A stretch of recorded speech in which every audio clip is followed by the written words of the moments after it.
Amonos with Ricky Novella. Amonos.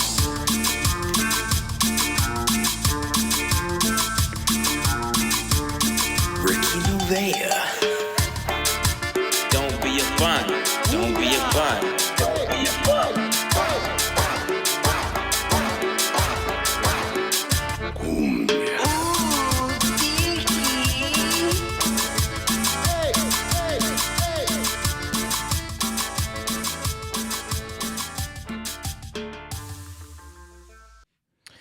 Welcome back to another episode of Amonos with Ricky Novella. This is episode 43. I want to give a huge shout out and a lot of love to MindBuzz Media. MindBuzz Media forever. Yes, right. They're helping me produce this episode, and we're in the secret location of MindBuzz Studios In and the beautiful city of Paramount. the beautiful city of Paramount. And I'm happy. It's a Saturday. I have good energy today. I manifested all my goals for the month of February, and we're going to achieve them. And I also have a special guest today that he's a funny comic. He's a producer, and he just finished writing his own book, man. And I can't even write my own book. I just want to give a huge shout out to Sanchez. Hey, what's up, guys? How's it going? Good, dude. Hell, thanks for having me, man. The up and coming city of Paramount. Yeah. It's a lot. It's changed a lot. You know, It's not a shithole anymore, It's right? not a shithole anymore. Yeah. Yeah. It's. I wish Whittier was up and coming, but it's not. It has Maybe a shitty part. Uptown Whittier, right? Oh, this fucking horrible, dude. Uptown Whittier's horrible. There's a lot of tweakers out there. There's fucking old veteranos that still bang on the younger generation. Don't talk about my generation like that, but yeah. So how are you, buddy? How are you? I'm great. I'm glad thanks for having me. Yeah, I'm good. Good. You were talking about manifesting stuff. January was great, and February's looking nice. I mean, January was good for some people. Yeah. Probably not for LA, and No. maybe not for depending what side you're on, but not for America Yeah, either. You know, understood, but yeah. we're here. We're alive. We're blessed to be here. Yep. Gil was giving me shit because he's like, I don't understand the phrase of like I'm blessed. You know, he's like, explain it to me, and I'm like, well, because you're alive. It's because he doesn't believe in God. He doesn't believe in God. He believes in what do you believe in, Gil? I believe in Bob Dylan. Bob Dylan. There you go. All right, Okay. that's He's godlike. godly like. I'm take more that. Johnny Cash. You know, Johnny Cash. Don't believe in Beatles. Ooh, yeah. All right. All right, that Led Zeppelin. we're having. He's fun more like here. a Morrissey guy. I see him over there. Dude, No, Depeche Mode. Yeah. The first time I met him, I'm like, he's the type of guy that'll be like, hey, fool, it's Morrissey night. Let's go, you know? Why do people think that? I don't even listen to the Smiths or Morrissey. That's crazy, dude. And this one has You're a little harder than that, right? Yeah. A little yeah, bit more. yeah, Yeah, that's I get true. it. That's true. Black Sabbath, Yeah, oh, Ozzy, dude, yeah. Metallica. Yep. Is that your kind of? I was music? weaned on that. Yeah, I have older brothers, and one of them in particular used to like, I had Ozzy. Like they were like, these cool posters that had felt and shit, Oh, on shit. them. They were really cool, and I had like Black Sabbath. I had Pink Floyd, The Wall, or Pink Yeah, yeah. Floyd with the pyramid. I had all that stuff, and it was from him because he's much older than me, and he turned me on to that shit. Yeah. Yeah. I had older siblings too that used to put me on a bunch of different music. It was from alternative music to oldies to rap, techno. My parents' music like disco, Spanish, cumbia, rock en español. So Techno, yeah. I've had a bunch of different kind of music throughout my life, and yeah. Now I just listen to a bunch of shit, you know. Taylor Swift. Okay. Yeah, Taylor I get Swift. it. Taylor Swift's part of that too, you know. All right. Swifties. All right. Hell yeah. She's Don't going to be talk- at Super Bowl. Fuck the Chiefs. All right, first of all, but it's like kind of I think the Super Bowl's kind of like the election. It's like the Republicans and then the Democrats. They're both the worst picks. You know. We're working up here, all right? We're having fun. I'm just glad my horse is out a long time ago. Who do you go for? What do you think? Raiders. There you go. Yeah, see, Oh. that you could tell a Raider fan. You know, Raider see? fan, yeah. Instant, yeah. Once you said, what do you think? What do you think? Raiders. Our shoulders are slumped over. We just walk with their heads down just a little bit. But, Unless we put the mask on, then we're like, woo, yeah, that's true. That's true. Yeah, You got to respect Raider fans. They're diehards. we're hard. Yeah, we're hard. So, Sancho, we met at a show. I think you were at Beer Thug, right? It was at Beer Yeah, Thug. Beer Thug. Darren Carter. In Bell. Yes, sir. And Darren Carter was the headliner that Yeah. night. That's the first time we met. And then you're nice enough to give me the opportunity to be on your show that's in La Jara. Yeah, in Norwalk, La Jara Brewing. Yep. I know it's so crazy. It's like Norwalk, Santa Fe Springs, Whittier. It's like it's all like right Cerritos, there. it's right there, It's yeah. all right there. And that place is so cool, man. That brewery is very nice. We were talking about it. And how long have you been running that show there? Since April of 2023, so going on 2 years. Oh wow, yeah. And it's a cool show, man. You have a lot of talented comics on there, new coming, veterans. Yeah. And it's just the overall balance of a good show. That's what I try.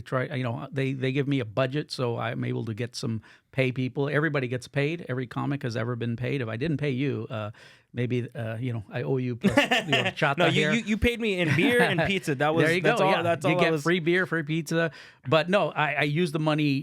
To me, it's not about making money. That's not the thing. Yeah. It's about putting on a good show because people will keep coming back. So I do get good headliners, and then I throw bones. I help people for me, it's not if you're that funny in particular, but if I see you grinding and hustling and really trying, they're like, you know what? I'm going to give you 6 minutes, 8 minutes to open the show. Oh, and that's cool. That's awesome to know. And you're great. You're great. I'm not saying you're beyond that, but you were my opener. Yeah. A few weeks ago, and no, I love having a variety. I think you should work with as many people as possible. Yeah, and I think so too. That's when Gil and I try to do produce a show. We also want to. We're still working on it, but we try to give like people that come out to our open mics an opportunity to showcase their skills and try to get older comics or veteran comics that have experience to kind of balance it out. Yeah, absolutely. Yeah. Producing a show is hard though. It could be hard. I'm pretty sure when it first started, it was a little rough. Was it or? How? Well, I planned it out. I'm a planner type of guys. You could, if you read the book, you'll see that it's a lot of planning. Which I have. Did you bring the book up already? Yes. No, okay, I haven't brought it up yet. But if you haven't bought it, this is his book, Laughing Out Loud Locally. Right? Is that right? No, Laughing Out Locally. And how you said it took you a year to write this book? Yeah, 1 year. Yeah. And explain the book. Talk about the book. This is exactly why I wanted here to promote it. Yeah. So I guess the idea of like how did I decide to write a book? You have to go back to I did it to get rich, bitch. Right, first of all, right. I'm rich, bitch. But then I found out you can't get rich off of books. But no, you know what? It goes back to like when I decided to run a show. Okay, so I started in 2018, relatively late for somebody my age, but I went through like a year and a half, just starting to get a few chuckles. It took me that long to kind of get chuckles, and I did some shows here and there, but it was pandemic hit, right? Yeah. So then I'm like, okay, I got to mix it up. Once we started coming out of it, what do I do? And I thought, should I write a show instead of just going out or run a show? Instead of just running out and doing it, again, I planned it. And I started writing down what are the pros. And I didn't even bother with cons, okay? But all I heard was negativity. Everybody saying, oh, don't do this, this, and that. If you run a show, you're not going to make friends, blah, blah, blah. You're going to piss people off. I didn't listen to that. I wrote down, I want to come in with like 19 positives, pros, okay? Like 15 that were direct and 4 that were indirect from those other things. And I said, dude, it's a no-brainer. I walked down to a local place. I knew a guy. He managed the place, wanted to do a show. Boom! I did my first show. That's awesome. That's cool. Plan like me, I'm the type of person that I tell Gil all the time, like, fuck it, let's just wing it and see what happens. We gotta experience it. But planning it and especially putting the pros of you doing it is it's a no-brainer. Yeah. If you're not looking for the negativity, because I feel like the negativity, if you would have put those cons on, you would have been like, oh, I don't know if I should do this. Yeah, yeah, exactly. But if you put the positives, you're like, fuck yeah, I can do this. There you go, you get it. Yeah, and for me, it was that became ultimately the genesis of this book because I still have that document where I wrote those things, and I'm like, what? I could turn this into a book after I got the experience of running a show. So how long have you been doing comedy for? Since late 2018. Yeah. So, okay. So like 6 years. And then producing, you said it was just since 2023, right? 2021. Oh, 2021? My first show. Oh, yeah. okay. Yeah. I had Jesus Trejo as my first headliner. You have some cool ass headliners. So I went to go when JJ was on your show, right? You had Jason Collins, and I got lucky that I was doing a bringer show, and Jason Collins was closing the show out, and no one knew. And when I seen him, I was like, oh man, like he's awesome. Oh, he's great. And the fact was because that crowd that night just did not want to laugh at anything. Yeah. And he was just in there fearless, like, oh, you guys don't want to laugh? Okay, that's fine. Oh, he's great. That's fine. That's like the other show I was at was laughing, but it's okay. Like and seeing that was like, oh, like you just can't give a fuck when you're on stage, you know? Yep. Like you just gotta push through it, and just be there. And you've also had Darren Carter. That's the one that I was on. And then you've had very, very popular names on your as your headliners. Sure, yeah. You learn so much from your headliners. That's the time when you're a producer as just a little tidbit of wisdom. Do your show, keep the light, do all the shit you got to do. But at the end, once you bring your headliner up, your kind of job is done almost, and just listen to the headliner, watch them and study them. You guys know that, right? I know you guys do, and you learn so much little detail. You were just talking about Jason Collins. Jason, yeah, and he's amazing. He knows, like you said, how to handle any kind of crowd. That's why he's a headliner. Yeah, and he's a nice person. He's a very nice. Great. He's a very nice dude. Yep. Anything else about the book? So I just it took me a year to write, but I would just always send emails to myself because I forget shit very easily, right? Like I almost forgot this. No, but so I would send myself emails. That's what I do, like a dummy, right? Like I'm fucking Rain Man. I got to send myself reminders constantly, and I look at it, and so it's like sometimes I'd be ideas. Either I'm at someone else's show or one of my shows. I'm like, oh, you know what? That's a good thing to put in the book, and I was constantly adding and refining it. And then you go through the editing phase, and now it's on fucking Amazon. Isn't that crazy? So people can get it on Amazon then? Amazon, yeah. Oh yeah, dude. Support Mark Sanchez. Mark Sanchez. Even when you put Mark Sanchez, I was like, who's Mark Sanchez? I known him as Sancho the whole time. Yep. And dude, support the book. I'm gonna read it. I'm gonna finish it. And I am pretty retarded when it comes to reading, but I'm pretty sure I can get this one down. And I'm going to. Feel like, Gil, you wanted to say something? No? Okay, all right. Well, actually, yeah. Sancho, what does it feel like to actually see, like, your initial thought of, I'm gonna write a book, right? Yeah. How does it feel to? It's here. Yeah. It's Isn't that in something? physical form. Yeah. How do you feel about that? Oh, I feel great. I would have never have done this or even stand-up comedy. I did some coaching in 2018. My boss literally sent me to it. I didn't have to go, but I decided to do it. Landmark Forum, shout out to them. I took it like a weekend thing, and then like you do it like a seminar. Fucking unlock shit up here, right? I realized like a lot of the past was holding me back. Oh wow! So we all go through trauma, yeah, but it's specific to us. So we have to kind of take your own journey in the past, whatever that may be. Sometimes it's very dark, but then you're able to realize, you take responsibility for what you're responsible for, and then you kind of complete it. Yeah. And you go forward. So literally a week after that, I went to my first open mic, started stand-up, haven't stopped since. Like I never did carry through anything for 6 years.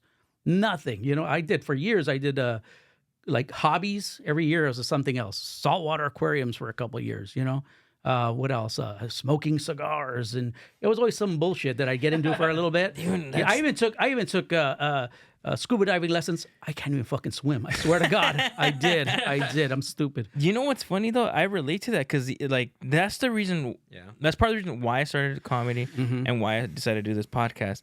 I went to school for massage therapy. I didn't like it. I went you to have good hands. I could see Thank that. you. They're thick. They're rough. They get in there. They get in the knot. And then I went back to community college, and I just was like, dude, it was the most stressful time of my life. I wasn't enjoying it. I felt like I was learning at some point, but then I'm like, no, dude, like I'm not in it. And I couldn't figure out what I wanted to do with my life until a friend basically talked me into like, hey, like, what do you want to do? Like, I can see you being like a host of a party or something like that. And I'm like, well, I've always kind of like comedy, And then it just kind of like, all right, I'm gonna help you find a mic. And then that's when it just started because the adrenaline that you get from like making people laugh, I was like, oh no, this is it. This is what I want to do. Yeah, there you go. That's the thing I love. See, stand-up, I believe, like, if you really want to make it as a real stand-up comedian, like professionally, you have to, like, I think, drive in multiple lanes. There's a lot of other opportunities that are next to it. Yeah. You could do voiceover. You could start getting into acting, right? Yeah. Improv, a lot of other things. I wrote a book, all this stuff that you can do, not only to earn income, but kind of build what you're building, right? But I forget where I'm going with this. Fuck, I hate that. Don't you hate? Yeah, I know that? it happens. It happens. Yeah, it's age. That's what it is. I'm just I'm too old for podcasts. But and the cool thing is that you wrote this book too, and it kind of helps like comics like myself and Gil, like we're still fairly new, and then other comics that like have an interest, there's no blueprint on how to succeed in comedy. That's it. And then if like with this book, it helps, and then there's classes you can take. Yeah. There's other books. There's a lot of things, but there's still no like structured way to be like, hey, this is what you have to do, and then you're gonna get famous. Yeah. It just kind of like you just got to keep going. There's multiple paths you can take. Yeah, like you said, there's voiceovers, there's acting, and it just If you keep taking those opportunities and putting yourself out there and networking, you just never know where things are going to spark, and people you're going to meet. You could meet people who could change things. I mean, I'm going to be doing Mas Locos, for example. Oh, Okay. that's sick. I know Jeff Garcia just bought that, right? Yeah, so they're doing it up at the Ice House, and that's going to be my first taping. Okay, so I got that through because I'm an amazing comedian, right? Really, I got it because I met Benny Mena, okay? And I met Benny Mena through other people. And it's just like one thing, chain reaction starts, and Benny Mena ultimately saw me and said, now I did take that opportunity. I did well when I performed at shows with him. Yeah. Right? And then he recommended me. So now I'm going to be doing the 27th. Congratulations. Can I have a air horn for that? Pablo Francisco. Hell yeah. Mas Locos, dude. That's cool. Yeah, because I know it used to be Get Locos. Get Locos. And then it stopped, and then Jeff Garcia just bought it back, and now it's Mas Locos. And then we're seeing, like, I know Carissa Gomez is, I think she was just on it, or she's going to be on it. And then I forgot who else. Vic Vasquez, a lot of the people. Bebbles was on it too, yeah. And it's just awesome to see, and hopefully, someday we can be on it, because it's another opportunity to put yourself out there, Oh yeah, it's awesome. I mean, that's to me, that's like now I have a credit that Yeah, no, 100%. It's totally cool. But it was all through, like I said, it was more through the networking, because stand-up comedy that'll tell you this is that it's really, and almost everything is in any business, it's 80% the networking and people and all that. And 20% really about your talent. That's really what it is. No, I think it's true. That's why, like, I'm a big believer in just kind of putting positive vibes out there, being nice to people. Yeah. And also just, being consistent, because the timing of things will just kind of lead you to that once you just keep working and being positive. You never know, like, when one opportunity leads to another. It's these chain reactions. You don't know. If you just want to, like, we're in a very individualistic pursuit. Stand-up comedy, right? You're on stage by yourself.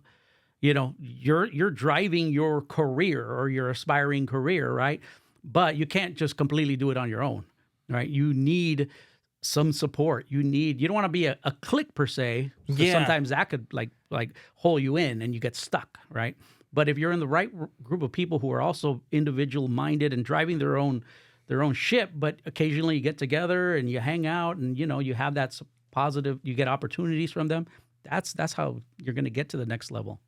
Yeah, no, I agree 100%. Yeah, because then kind of the clicky, you see the clicks in the open mic scene, and it kind of like, I feel like it closes off for other people you can meet and maybe even try to help, because I know that's what happened to me when I first started. I was like, I was by myself most of the time, and it took a while for me to kind of click with Gil, and it felt lonely. Did you guys touch hands accidentally or something? We kissed, actually. Okay. We kissed. Yeah. And then one thing led to another.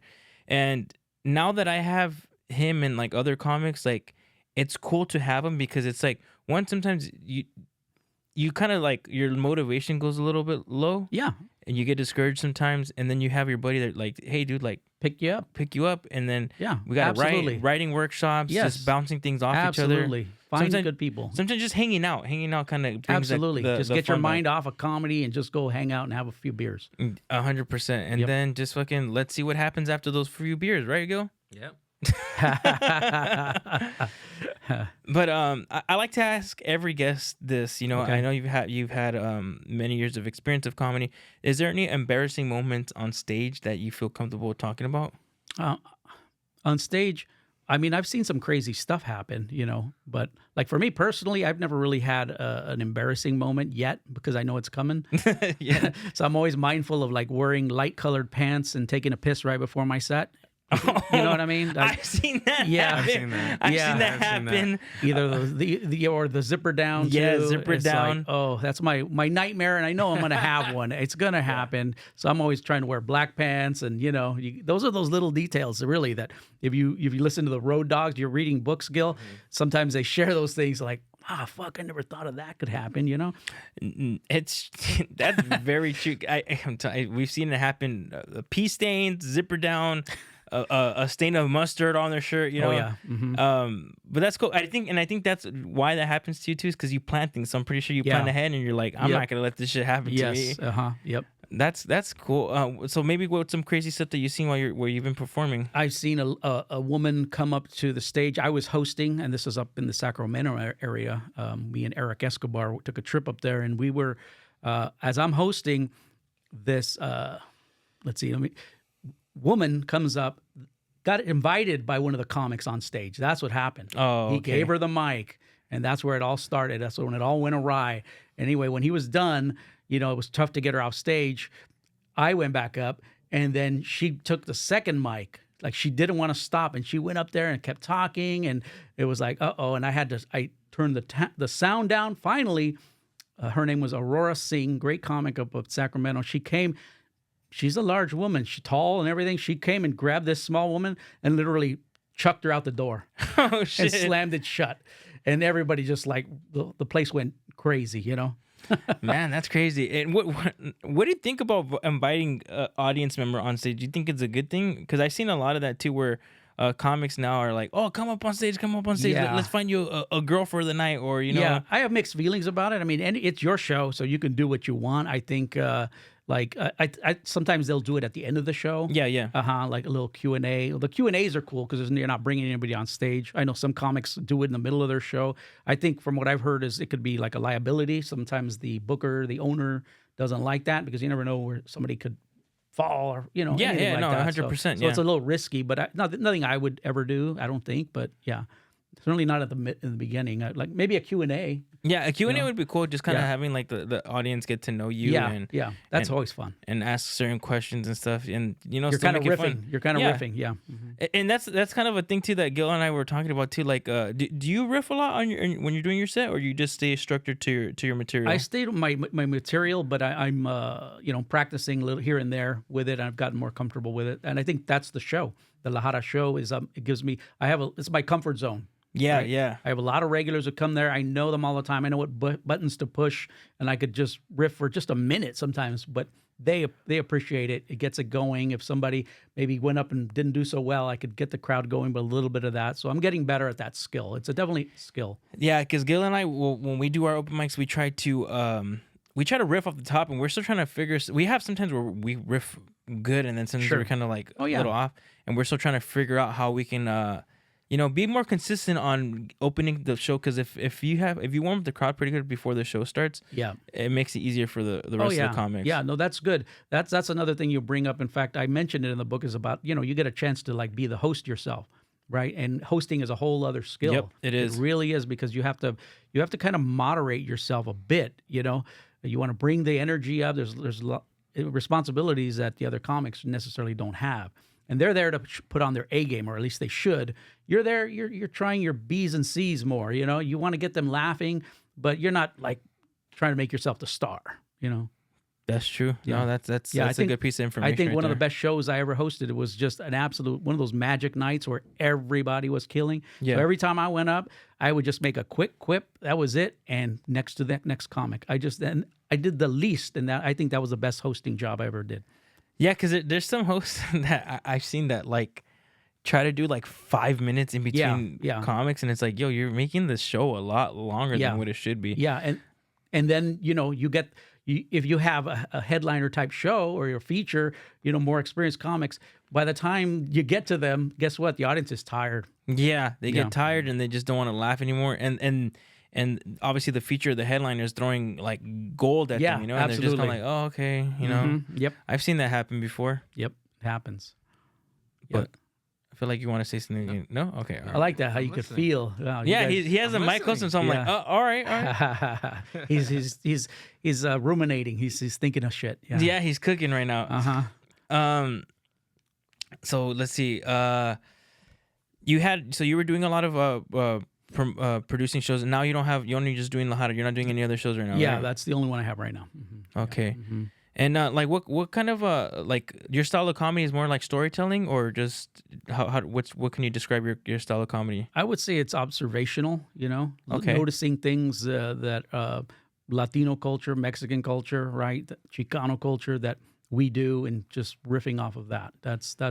It's observational type thing. And I have a few stories, but they're kind of kernel of truth to them, but just out there. But Yeah. mhm. That's cool. Yeah, no, especially like the Chicano kind of like they love comedy, but like Yeah. if they're very judgmental too when it comes to comedy too. Yeah, So like it's all about the topics of what you pick. yeah, and I remember seeing your material, La Jara, you have a lot of like topics that are relatable. Yeah. Very relatable, Yeah. and it's cool. It's cool to see when it's relatable. Yeah, you have to vibe with the audience. And usually most bombs are because you just didn't relate to them. You just didn't really, either because you're too young and you're talking about a bunch of topics that a bunch of 40-year-old, 50-year-old men or women don't know about, right? So you have to relate. That takes time. Yeah. You get to get that versatility where you can literally. I remember seeing Mike Epps. This is just before I got into comedy. Mike Epps doing Irvine. Okay. You know Mike Epps, Yeah, right? yeah, of course. Well, when I saw it, I thought, okay, I liked the show, but it was like, that was not Mike Epps. And then Scroncho, he's a Long Beach comedian. Okay, I bought his DVD. He's a very high pressure salesman. Yeah. So I bought the fucking DVD. I went home and I said, well, at least I get to see Mike Epps, because it was Mike Epps at the Kodak Theater. Scroncho Okay. was on it. He's hosting it, but I was like, that's Mike Epps. That's who I thought I was going to see. So it was like a B, maybe B grade at Irvine, but like an A+, and with a more black audience, right? It was like that's his wheelhouse, but he still did good in Irvine. So he was able to like change the jokes and different delivery, but that takes years of experience. Yeah, I know. Especially like in like for like black rooms, if you can make a black room laugh, like I hear that like you're pretty funny, Yeah, no, that's I've heard that.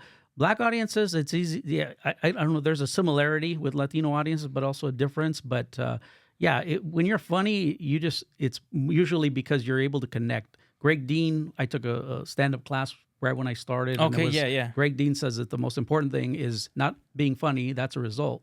It's your relationship with the audience, and that's it. It's connecting with that particular audience that night. And we want to. I've heard people blame the audiences a lot. Yeah, Don't get into that. Don't do that. I've had my my frustrations before when I first started. I'm like, fuck you guys, And it's not like sometimes the crowd likes to hear "fuck you" in a joking way. Yeah. But when you're frustrated, it just doesn't help you at all. No, it is, and I have had those moments too where I'm just like, what the hell is going on? But you know what? You just have to take responsibility for it and realize that. Then you see a headliner go up there and he crushes, right? And it's like, well, hello, because he's more experienced. He knew how to handle that because he's seen. We're getting all these reps because you're starting to see all the different types of audiences, the low energy ones, where it's old people, where it's young people, where it's a mix. And so then you get experience. Like I recently learned my lesson with fundraisers. I've started doing them a couple years ago. Like Sebastian, Benny Mena, they do fundraisers, and fundraisers are different because you get like older. These are like Chicano audiences. Yeah. And they have kids, but they're kind of there on an official representing their kids. So if they were in like a comedy club, they would be different and they would laugh at certain shit. But because they're there, like, hey, we're gonna have, we're parents tonight. Yeah, I realized, and I've said stuff, and I've lost them like a few times, but I've gotten better at it because I realized, okay, I can't use that, I can't say that it's funny, but just not tonight. Yeah, that's also gauging the crowd. I think sometimes some people comics have the mistake of like thinking like, oh, this killed at this room, so I could just sit here and kill. Absolutely. And you do have to kind of gauge the audience and see like the age range that's in there. It's age and like the ethnicity. Yeah. And then even like money too. You could like a more wealthy audience, and is it more blue collar? That's as well. Yeah. Yeah. No. I'm pretty sure like a little more wealthier audience is kind of more like conservative. Yeah. They don't want to they can laugh be. at certain things. Yep. So do you have any shows that you're gonna? So you said you're gonna be on Mas Locos. Yeah. Is there any other shows that you're gonna be on? I'll be at the Haha Russell Navarrete does that show. Okay, yeah. The Kickback. It's called. It's the end of February as well, Sunday. And then my La Jara, every bi-weekly doing that. Yeah. That's awesome, especially getting to do a book show bi-weekly. That's pretty awesome. Oh yeah, when you can turn the calendar every month and you see like, okay, I got 2 shows. That's great. It's a great feeling. Yeah, great feeling, because that's what it's about, getting stage time. Yeah, and that's Gil and I were talking about before you got here. We're like, we gotta pick up those showcases again. We gotta start booking stuff and see how it goes. So we're trying to. Yeah. Do you have any advice that you can give to us to see that can help us kind of make it more successful? Yeah, read his book. There you go. Yeah. Laughing out loud. And maybe locally. he should pay for it next time, right? Well, He should pay for it. I don't think we discussed. So, what exactly is your book about? What did you write? Okay, so the book is how to successfully start a stand-up comedy show, at a local stand-up comedy show. And it's intended for, the intended audience is mostly like if comedy is a pyramid and you got your Kevin Hart and Fluffy at the top of that pyramid, down at the wide base, right? You got the Ricky Novellas and the Gills, right? The Sancho Sanchez's, right? We're there at that thick base. And we're, some of us are open micers, some of us are getting into shows and stuff like that. And then there's even a level below. There's a lot of people, like JJ was one of them, where he wanted to get into comedy and he'd come to my shows and other shows because he's still on that fence, right? Yeah. So all of that thick bottom, that's my intended audience, to help them. If you want to start a show, this is how to do it, from beginning, from planning, all the way to how do I pick a venue, what makes a good venue, to when, hey, I got my show, now what do I do? How to book people, how to treat, how to set up the room, lighting, everything. So every detail kind of helps out that too. Yeah, these are the emails I was telling you about that I sent myself, right? Just, shit I remembered. Is there like a time where maybe like you're on a show and you don't have to name drop or anything, but where like it wasn't set up for comedy? Like yeah, absolutely. And what were some of the things that kind of like threw off the show? The biggest one, I think, well, there's a few, but I've learned lessons from this. I'll give you the examples first and I'll tell you my lesson, but like too much space between the stage and the audience, right? A big old hole. They didn't get anybody to sit in front. And so that makes it hard. Lighting, poor lighting. Those are 2 of the big ones I could think of. Okay. But like I've learned lessons because I've heard veterans talk about, and I've seen them, they'll walk into a place and sometimes go like, oh no, this ain't gonna work, because they're headlining, and they will get tables and put them up front, and they'll literally move people. I've seen some headliners do that, or they'll make adjustments to the light, and they kind of help out, and it's because they're trying to make their experience better, but just make the show better overall as well. Because that's the thing you don't get in the beginning, is how much nuance goes into a good comedy show. When it's bright lights and everybody's sitting there, guess what? They're gonna be tighter because they don't feel as comfortable to laugh. It's a psychological thing. They just like, he's not laughing, I'm not going to laugh. But when it's dark, just that little lighting, that's what it does. Same thing with lighting. You get the bright light, makes you look like a star. You're even if it's a fucking little dive bar, or something, right? You got that light. It looks like, hey, got focus. It helps you concentrate on what this guy's saying. So all those little nuances go a long way. That's true. That's why we have the big ass spotlight for the open mic. It does make a difference when I've adjusted it since first using it, and I think that's the cool thing too.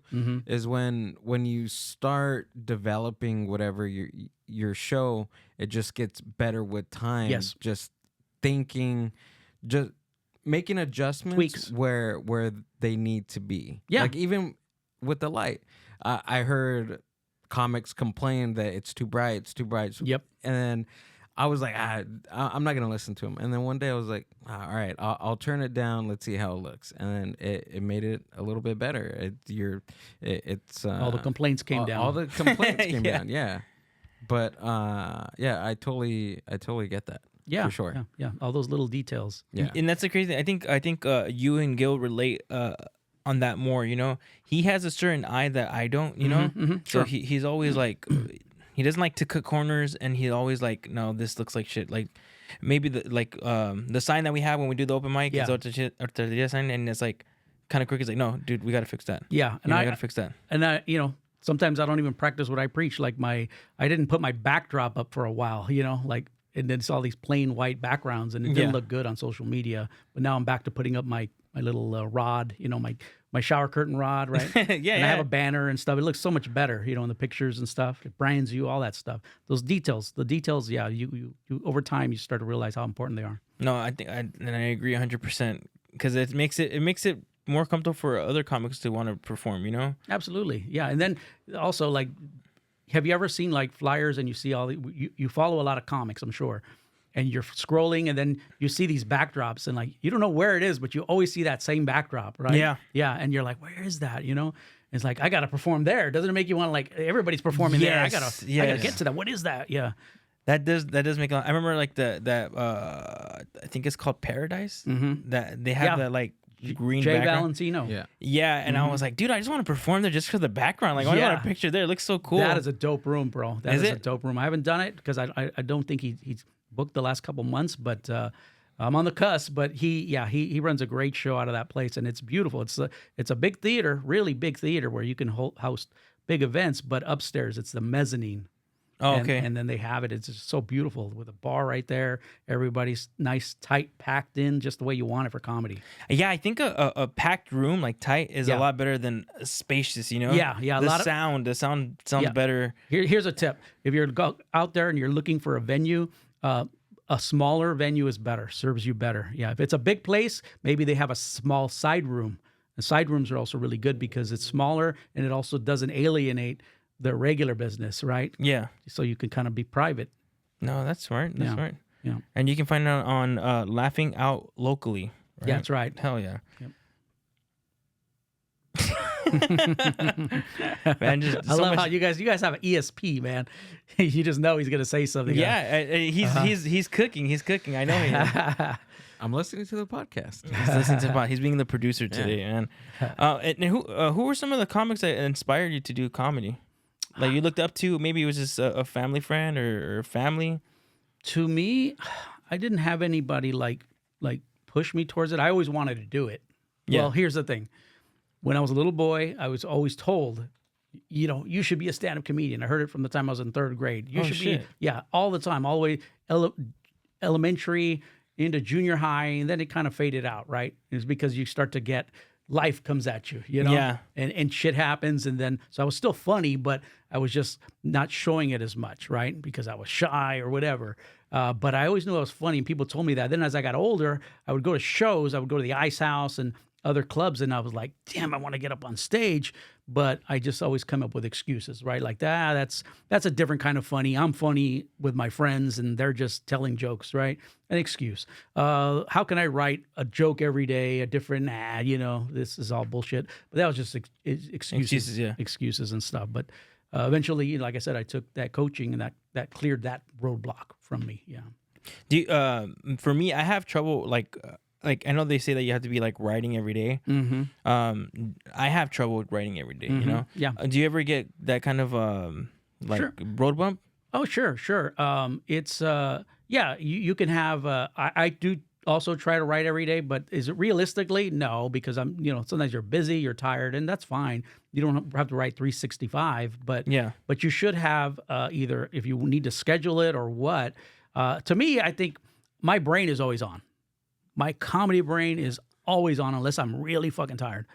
And so I'm writing in my head. And when I get something like, ooh, that's either a premise or that's a funny line or something, I'll immediately jot it down because I'm not all forgetting. I hate when I forget. Oh, yeah. That's the worst. That's the worst. That is the worst. Mm-hmm. And so so I'm constantly in my head just writing that way. And then I get on my phone. I keep it all in the notes, right? Yes. And then when I go to a show, I do set lists. So I know which 6-8 jokes I'm gonna do.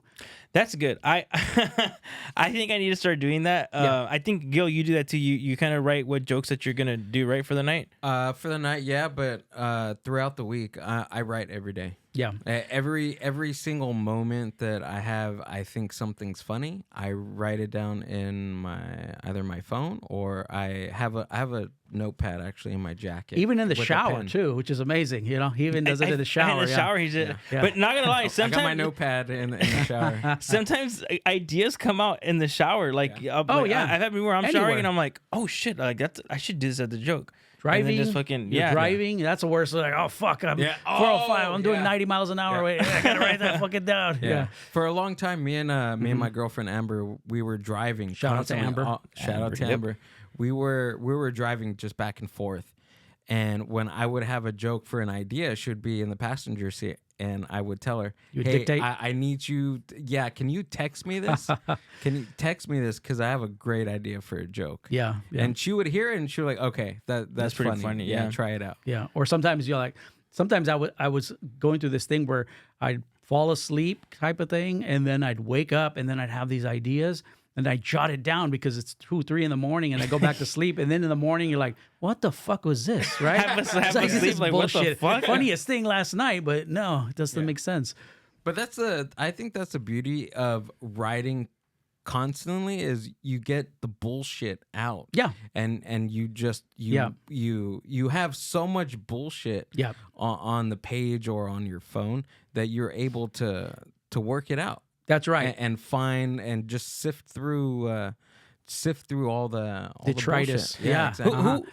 Somebody gave me a great piece of advice once. It was they said it was like a writer or a poet. They said, write fat, edit lean. So you write everything out and then you edit just what you said. Right. And the thing I was to say, I forgot who said it. I think you sent it to me. It's saying, allow yourself to write bullshit too. Yeah. You know what I mean? Absolutely. Oh, it was the Seinfeld thing. Seinfeld, right? Yeah, because like that's kind of the part of the reason why too. Like I don't like write often because I'm like, oh, it's just stupid. Like I don't have anything good, you know? you It can't needs have to be that. stupid. Yeah, it needs to be stupid and just allow yourself to write. Yeah. And the other thing too, I haven't been doing a set list, and that's something I need to do again to start writing a set list. Because sometimes I'll be like, all right, in my head, I'm gonna do this joke, and then do that joke. But yeah, I do a set list. Yeah, Then, From you the forget, right? Then sometimes you forget, and then it's because like even when you do have the set list, you're up there. Something happens when there's like the crowd or like somebody heckling or something, and you're like, oh fuck, you didn't even do your material. Yeah. Or there's nobody paying attention, so you're like, I just gotta fucking try to grasp their attention, you know? Yeah. So that's why I sometimes throw out the set list, but I feel like I need to start doing that again to be more organized, at least, you know? Mm-hmm. Yeah. And to me, the set list is, we talked about it already, was, the audience. When I get booked on shows and I've never done the room, I'll go on, like a lot of them are just little local shows, right? Yeah. Restaurants, horchaterias, whatever. Yeah. I'll always look at on Yelp. I look on Yelp and I want to see what the vibe is. I always look inside. that's What does it smart, look like? yeah. Who's going there? Is it older people, younger people, white people? Right? I want to know, and then that's what makes my set list. Damn, you're scouting before. There you it go. is. So that's smart. I never thought about Yeah, that. You know, it's helped. and I can see that helping a lot because it's you're able to set up like a little more accordingly to what it is instead of so I going can connect blind. with them. That's it. Yeah. If I go in and I'm going to do all my Latino stuff, regardless, it's not going to click with a room full of white people. Not as much, right? So it's like, and I'm there. To me, I'm always thinking about the audience first. I want to like make them laugh, rather than I have to work on this. That's true. That's true. I sometimes forget too. I'm like, I just think I need to be funny. That's what I think. I need to be funny. I need to be funny. Yeah. And you're right. It should be the audience. The audience first. Yep. Oh yeah. Yeah, because they're the ones laughing, dude. Yeah. You're there for them. Yeah. Like it's as you're there for as much. How do I say this? You're there for yourself, but you're also there for them to entertain them. And if you can't connect with them, then what the fuck are you doing? Yep. Yeah. What the fuck are you doing, Ricky Novella? Fucking not enough. We got to start doing more again, and we will. That's part of my manifestations for February. We're gonna be. That's a hitting big hard. fucking word right there. What was it? Manifestations. Manifestation. Yes. All right. And I didn't butcher it. I said it perfectly. Before the podcast, we were talking about reading books and on writing. I'm a huge person. I'm a huge. I guess I don't even know how to say this. Sound it out. You got it, buddy. Take your time. Reading for a purpose. And if you're into comedy, if you're working comedy, if you're working it out, why not read a book? It's a tool. I think using comedy books as a tool. Yeah. And the one thing that I've found we were talking about Scott Dikkers. Scott Dikkers is the chief editor, or he used to be the chief editor of The Onion, and he has this thing about this thing on writing called the clown brain and the editor brain. Okay. So you first write with your clown brain, Mm-hmm. right? All the bullshit that we were just talking There you about. go. Writing all the bullshit down. Don't be critical. Don't when you're writing. editorialize it. Yeah. Just write it. Just write everything down. Throw up on the paper, like I tell. Yeah, word vomit. Word vomit on the paper, and then either the next day or maybe and within a couple of hours, try to edit it. See if there's something there. Yeah, mine it and sift through it, like you said. Right. Yeah, that's a great process. That's it. Great. What was it? Clown brain and Clown brain, editor brain. That's a good way to put it, dude. Mhm. That's Yeah. definitely a good way to put it. Do you ever find yourself like in those moments where you're like, "Fuck, dude," like it's a brain fart, or it's like a Yeah. writer's block? And Sure. Yeah, and I found. I think I've recently found this out because I started walking. Yeah. Taking walks and shit, and that's helped me a lot. Just because now I'm just out there and I'm in a different environment rather than just sitting in the apartment. And trying to write, or on my bed, on my phone. Yeah, I yeah. just walk, and suddenly I'm finding that it's something about the exercise. It's just blood flow. Who knows? There's some scientific reason, right? But Yeah, and you know what I think it is? I feel like, because like me, like if I really wanted, like, I'm gonna fucking write this day, I have to leave my house. yeah, I have to go to a coffee shop, Yeah. or I need to go Change of to, scenery. Yeah, because when you're at home, there's a lot of distractions. You know what I mean? yeah. And I feel like maybe walking, like the only thing you're really focusing on is just the walk, and like just more starts coming in your mind when you're just by yourself, just walking out and stuff like that. because you're quiet, you're walking, and like if you're home with a TV on, and it's just distractions. The phone is a big fucking distraction for sure. Totally, yeah. So I take my walks, and I found that it's been very beneficial. And I'll get these ideas, and they start flowing, and I'll stop and pause and write just enough down so that I got the point. Yeah. No, I had a question, but I fucking forgot it. That happens to me all the time too. I should have wrote it down. It was no. You got it, Ricky. No, I'm not gonna remember it. It left my brain. It's left gone. my brain. Got it. It's gone. Brain It'll fart. come back. It'll come back eventually. I need help, Gil. I fucking forgot. I forgot, and it's throwing me off real bad. You got to post it like on a big sign Yeah, right there. I gotta post it. That's what happens, dude. That's what happens. You just gotta sift through it, find out what you gotta do. Find myself again. How long gotta- have you guys you been gotta doing find- comedy? 2 years. Okay. Yeah. 2 years and a few months, because I started August 22nd. Was it 2023? Oh, and you know what? I've just had a memory now of the Beer Thug night. I remember Darren Carter. You won, didn't you? Like they had like kind of a competition. It might have been another night, but No, yeah. So they did a competition. yeah, I was on that, and I remember feeling good. And then you had like 40 of your familia there. And that No, was dude. it. Okay, so Winner. that night I didn't have any. I didn't have anybody. I like that night. I was just like, I gotta go fucking do time. I'm gonna go do time, and it was a competition. I was like, I'm just gonna have fun up there and just give my good material. You know? Mm-hmm. And I just remember people liked my material. So that wasn't your familia. No, that He was kicked my ass, is that what was he's saying. that was someone He else. Someone whooped else my brought ass. their family. I know someone else brought their family, and then they ended up like picking us. It was like the last 3 comics for that show, and Yeah. I remember that night too. I felt so bad because I had got one because the host of that night messed me up. He called up someone else before I thought I was gonna go up, so that kind of threw me off.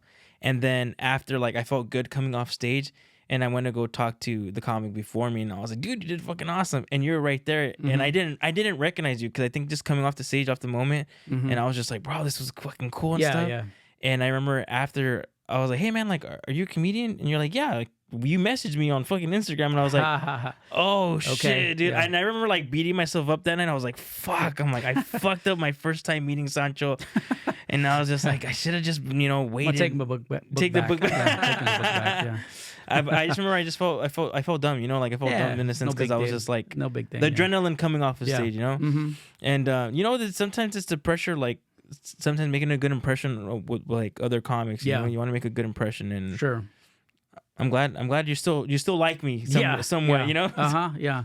We're getting there. You're almost back. Yeah, I'm almost back. 90% like. Yeah. I got to keep the book. I like the owner of that place. I remember. I forget his name. Was it Edgar? Edgar. Yeah. He was a nice guy. He took me back. Behind the counter. He got I was me. like, where's this going? Where's this going? No, he was real. He's very proud of his place. Yeah. And I think because I had made a joke, and I said, I go, this is a great place for La Raza to get together. I just hope it's not owned by somebody Chinese, right? Like that was the joke. Yeah. And then so he wanted to show me, yes, it's fully owned, and he kind of showed me around, took me on a tour. That's cool. Yeah, he was cool. Yeah, it was one of the Chicano owned places, right? Yeah. Is this still? I don't know if is it still around? I don't know. I think they closed down. They closed down. That's right. I heard that. Yeah, that's the second iteration. I heard it was a brewery before that. Yeah, so I think it was about 2 years ago. It used to be two breweries that shared that space. I see. It was Border X. That's the name. It was Border X. It was Border X Brewery and Beer Thug, and then I see. Border X left, and then Beer Thug predominantly took over the space, and then after that, That's amazing because it seemed like he was getting so much support there. yeah. Oh Dude, yeah. Talking about brewery, you have your own beer at La Jara, right? That's right. Beer, That's really? fucking sick. Yeah. Yeah, Yes. Really? It's so they did it on the first year anniversary as we were approaching it. And in fact, I should probably hit him up and get Derek to brew another batch. So he brewed El Sancho. That was El Sancho. Oh, yeah. really? Yeah. It Dude, was a Limelight Lager. yeah. I remember trying it. It was pretty good. And I remember it is. seeing. I was like, Sancho. I was like, oh shit, I'm like, that's your beer. He's like, yeah. They made me beer. I was like, damn, that's cool to have your own beer like that.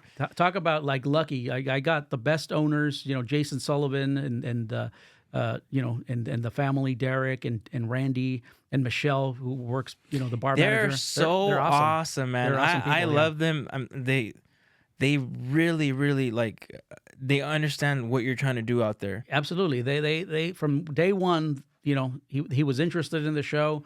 And then I was going to have literally, a carpet in the corner. We could take a table out, and that we were going to start there. He built the stage by the time we got started. He had already built that he stage. did that? He built the stage, and so he's like so supportive, and they all are by extension. They're great people. Yeah. They're from Costa Rica. That's where they're. Oh, they're from Costa Rica. Oh, wow. Okay. And it's been you can't I had Alfred Robles the first night. Yeah. So that was like great. I didn't even have my lighting set yet, but you get it started, and then you have that with the community coming out.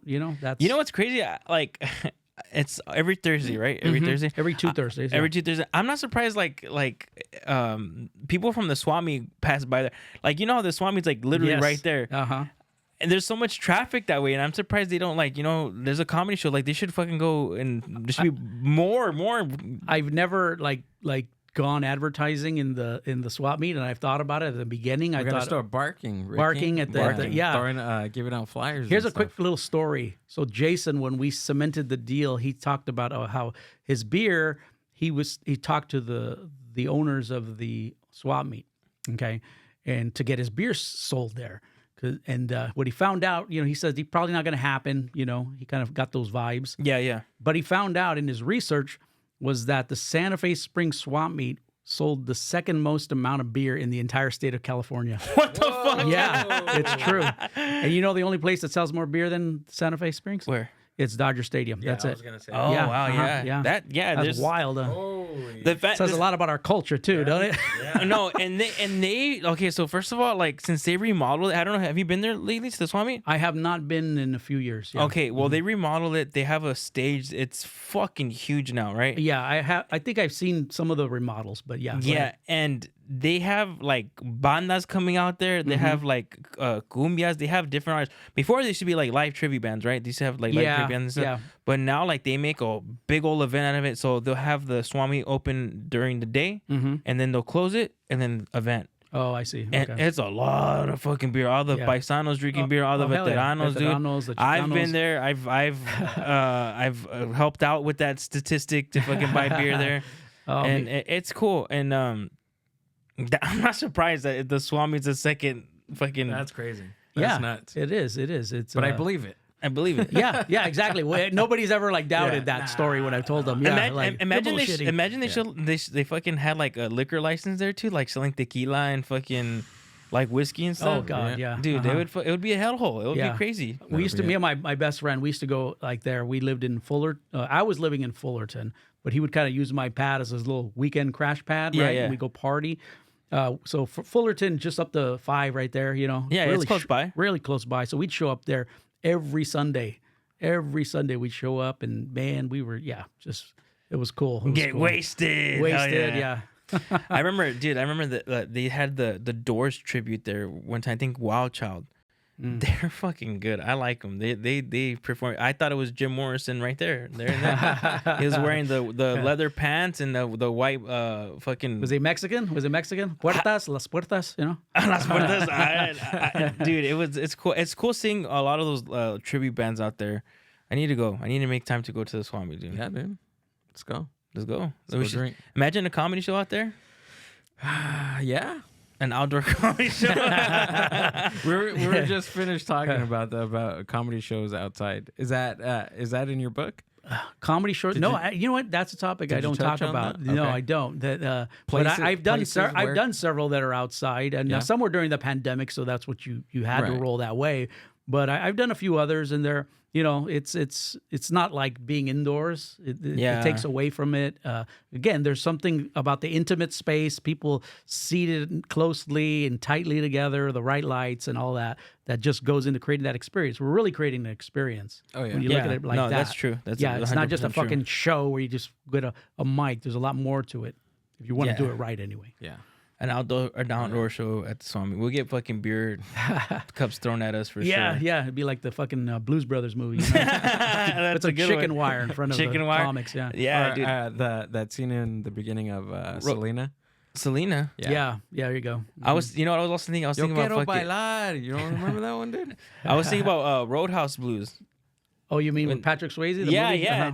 Yeah. When he's fucking when the blind guy's playing and they're fucking throwing beer and shit. They have the chicken wire there too. I was looking at your shirt. That's a good fucking shirt that you have on. Which one is it? The kickboxing. Oh yeah, this is Bloodsport. Yeah. Bloodsport. Yeah, yeah. Kumite. I Dude. love that. That's like the best worst low budget movie ever, right? that's pretty Yeah. much. And his fucking eyes. Ah. Oh yeah. The memes and shit. Yeah, this is before it was memeable before memes. Memeable, yeah. I wish they made more low budget movies like that, action movies like that again, dude. You don't get those anymore. Yeah. They're all. They get kind of lost now, like because everybody's making stuff, right? So maybe they're out there, but it's harder to see. Whereas before, when you only had TV and maybe some cable, you could that's get true. that kind of That's shit. But very now true. it's like You can everybody's. watch- It's hard to find. Hulu's making movies, fucking Amazon's making movies, HBO's Apple. making movies, Apple, Netflix. Beer Thugs coming out with a movie. Have you Beer Thug's coming out with a movie? Yeah. Really? Or No. you just Hey, have you ever thought of making like a script like that? Oh yeah, absolutely. Yeah, I have plans for a lot of things. You know, because like I said, I think stand up comedy. If you really want to make it, you gotta drive in different lanes, and you're gonna have talents in some. You know, you're stronger in this, but regardless of where I wind up, whether it be in comic acting or anything like that. I think I always want to do stand up because I love the immediacy of it. Yeah. It's not yeah. like, hey, you're part of a movie, which I've never been, but I've heard actors talk about it's months before they find out if it's even good, you know?